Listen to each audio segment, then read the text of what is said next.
I just got this new sandwich press, and it is more than just a sandwich press because these plates will actually pop out. So this one here is for your typical sandwich when you put inside here, and I'm gonna be making this, so we'll see what it looks like after.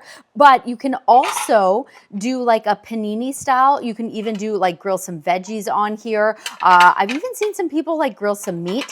And you can also take these ones and make some waffles. So basically you have this right here and you just push this back, and as you can see the plate just pops up, and then it's a little bit hot because I had it plugged in, and then yeah, you just pop it back in, and then you can just change out the plate. So you do that for the top and the bottom. But let's go ahead. So I unplugged it because when you plug it in, there's no on or off button. It just turns on automatically. You have the two lights right here, and it takes a while to heat up, and then once it's ready, the light is going to go off, and then you're going to go ahead and put your sandwich in there. But to save time, I'm just going to go ahead and put my sandwich in here. I always find I do have bigger bread, so you want to keep that in mind. It's like kind of just fitting.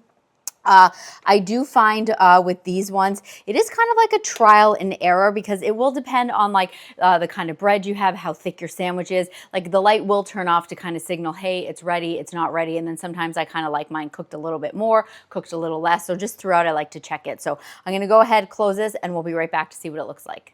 So it's only been 4 minutes, and check this out. I can't get over how quick that went. So this is like nice and brown. This one actually, even though it doesn't have that coloring, it is still nice and crispy. And as you can see, I probably put too much cheese in there, and but it just slides out nice and easy. And look at that beautiful sandwich. And then these, as I said, this is just gonna pop right out, so it's gonna make cleaning nice and simple. And now we have, I would love to do the cheese pull, but I think it's gonna be way too hot. Oh, there we go, I got a little bit.